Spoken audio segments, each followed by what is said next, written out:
In summits, countries are represented by the people who actually run them, the leaders who make the calls, who set the foreign policy, who command the trust of other capitals. Which is why at this year's SCO Summit in Tianjin, it wasn't Pakistan's Prime Minister Shehbaz Sharif in the spotlight.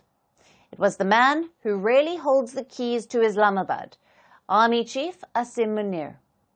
His presence alone was extraordinary.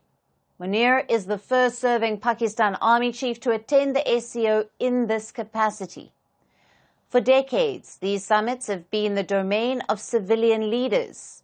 But this time it was the general sitting in strategy huddles, the general whose movements made headlines, and the same general who is expected to attend Beijing's grand military parade. So what did Munir's visit look like? The Pakistan Army Chief landed in China separately from his Prime Minister. Protocol says the two don't travel together. But it also looked like symbolism. Two men, two itineraries, two very different levels of importance. Sharif was posting on X about his historic visit. But it was Munir who was ushered into closed-door meetings with China's top officials. For Beijing, the message was clear. The real leader of Pakistan had arrived. And what exactly was Shehbaz Sharif doing? He did what prime ministers do at summits. He gave a carefully worded speech. He spoke about Pakistan's losses to terrorism. He talked about regional peace. It's like the irony almost writes itself. Pakistan exports cross-border terrorism, yet Shehbaz Sharif is speaking about counter-terrorism. But outside the podium, his role was diminished. In bilateral meetings with Iran and Azerbaijan, he wasn't alone.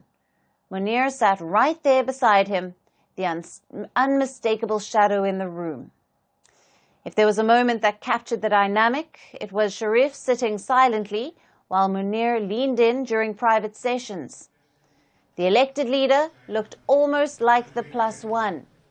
After all, summits are full of body language, and in Tianjin, the body language said it all. Shehbaz Sharif was present, but Asim Munir was relevant. Now, what makes this trip even more striking is that Munir had been to China just last month. He had met with Vice President Han Zheng, the Foreign Minister Wang Yi, and top generals of China's People's Liberation Army. The discussions then focused on counter-terrorism and the security for Chinese projects in Pakistan. Barely weeks later, he was back. For any other official, that would look excessive. But for Pakistan's Army Chief, it looked routine. And what Munir is doing in China isn't just about military ties. It's about positioning himself as Pakistan's face abroad. He claimed victory in the recent India-Pakistan conflict, where Islamabad sued for peace. He was promoted to Field Marshal for losing a war. He met with Donald Trump in Washington. Trump had hosted the Pakistani Army Chief back in the month of June. It was the first time a U.S. president had hosted the head of Pakistan's army. And now, Munir is cementing ties with Beijing. For outsiders, this may look like a balancing act. For Pakistan, it looks like reality. The general is the one carrying out diplomacy while the civilian government trails behind. And for the world watching, it's a reminder that summits aren't always about who speaks on stage. Sometimes it's about who is listened to behind closed doors. In Tianjin, as in Islamabad, the general has the floor.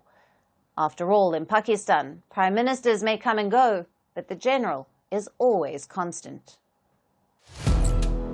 Firstpost now available in 9 languages on YouTube.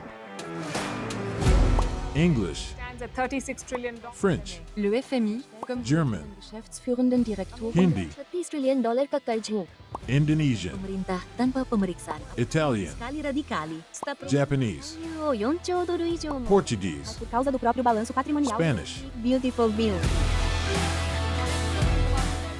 Go to Settings, click on Audio Track and select the language of your choice. Be the first to know what's happening around you in your first language. Firstpost.